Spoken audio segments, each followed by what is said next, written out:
Hi everyone, welcome back to our channel. నేను మీ సౌజన్య. ఈరోజు వీడియోలో మన ఇంట్లో సింపుల్గా రెగ్యులర్గా చేసుకునే రసం రెసిపీ చూపించబోతున్నాను. నిజం చెప్పాలంటే ఇంట్లో ఎన్ని వెరైటీ కర్రీస్ ఉన్నా కానీ రసం లేనిదే ముద్ద కూడా దిగదు కదా. ఎక్కువ కష్టపడాల్సిన అవసరం లేదు. చాలా ఈజీగా సింపుల్గా ప్రిపేర్ చేసుకోవచ్చు. నేను చూపించే పద్ధతిలో ఒక్కసారి ట్రై చేయండి, చాలా అంటే చాలా బాగుంటాయి. మరింకా లేట్ చేయకుండా ఈ కమ్మని టేస్ట్ ఈజీ రసం ఎలా తయారు చేసుకోవాలో వీడియోని స్కిప్ చేయకుండా చూడండి. ముందుగా ఈ సింపుల్ అండ్ టేస్టీ కమ్మని రసం కోసం చింతపండు టమాటాలు నానబెట్టుకోవాలండి.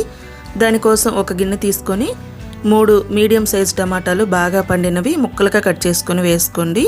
అందులోనే చిన్న నిమ్మకాయ సైజ్ అంత చింతపండు కూడా కడిగి వేసుకోండి. తర్వాత ఒక అర గ్లాసు వేడి నీళ్లు పోసుకొని చింతపండు టమాటాలు మూత పెట్టుకొని ఒక 5 నిమిషాలు నానబెట్టుకోండి. వేడి నీళ్లు పోయటం వలన చింతపండు టమాటాలు త్వరగా మెత్తబడతాయి.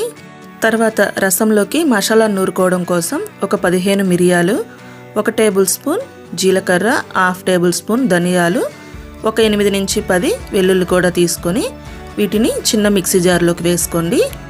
అందులోనే ఒక రెమ్మ కడిగిన కరివేపాకు, 2 పచ్చిమిర్చి విరుచుకొని వేసుకోండి. ఇలా అన్నీ వేసుకున్న తర్వాత మెత్తగా కాకుండా కొంచెం పలుకుగా గ్రైండ్ చేసుకోండి. చూడండి, ఇలా కచ్చపచ్చగా వేసుకోవడం వల్ల రసం మనకి మంచి రుచిగా వస్తుందండి. దీన్ని పక్కన ఉంచండి. తర్వాత నానిన చింతపండు టమాటా నుంచి రసం తీసుకుందామండి. దానికోసం నానిపోయిన టమాటాల్లోకి కొద్దిగా కొత్తిమీర కూడా వేసుకొని చేత్తోనే మెత్తగా మ్యాష్ చేసుకుంటూ టమాటా చింతపండు రసాన్ని తీసుకోవాలి. ఇలా చేత్తోనే మ్యాష్ చేసుకోవడం వల్ల రసం అనేది మంచి రుచిగా వస్తుందండి. మీరు మిక్సీలో వేశారంటే రసం అంత టేస్టీగా ఉండదు. కాబట్టి ఇలా చేత్తోనే మెత్తగా మ్యాష్ చేసుకొని కొంతమేరకు అందులో నుంచి పిప్పిని తీసివేసుకోండి. మొత్తం తీయాల్సిన అవసరం లేదండి, కొంచెం ఉంచి కొంచెం తీసేసుకుంటే సరిపోతుంది. చూడండి, పిప్పిని తీసేసిన తర్వాత చింతపండు రసం ఇలా రెడీ అయిందండి. ఇప్పుడు దీన్ని రెడీగా పక్కన ఉంచుకోండి. తర్వాత ఒక పెద్ద గిన్నె తీసుకొని అందులోకి 3 టేబుల్ స్పూన్ల వరకు ఆయిల్ వేసుకొని స్టవ్ ఆన్ చేసుకోండి. ఆయిల్ కొద్దిగా వేడైన తర్వాత అందులోకి 1 టేబుల్ స్పూన్ ఆవాలు, 1/2 టేబుల్ స్పూన్ జీలకర్ర, 1 రెమ్మ కడిగిన కరివేపాకు, 3 ఎండుమిర్చి తొడిమెలు తీయకుండా వేసుకొని స్టవ్ని మీడియం ఫ్లేమ్లో ఉంచుకొని వీటిని కొద్దిగా ఫ్రై చేసుకోండి.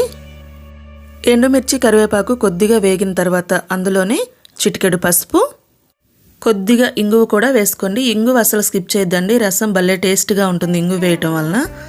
పసుపు ఇంగువ కూడా వేసుకున్న తర్వాత ఒక్కసారి బాగా కలుపుకొని ముందుగానే గ్రైండ్ చేసుకున్న మసాలా పొడిని కూడా యాడ్ చేసుకోండి.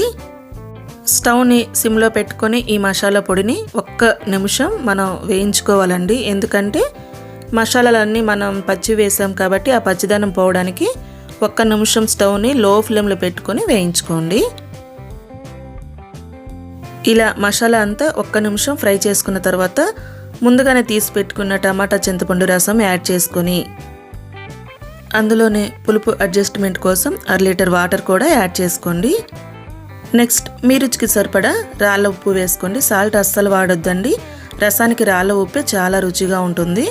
అందులోనే 2 పచ్చిమిర్చి చీలికలుగా చేసుకుని వేసుకొని ఒకసారి ఇవన్నీ కలిసేలాగా బాగా కలుపుకోండి.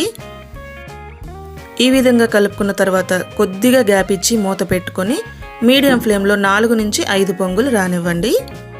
కొద్దిగా గ్యాప్ ఇచ్చి మూత పెట్టుకోవడం వల్ల రసం పైకి పొంగిపోకుండా ఉంటాయి.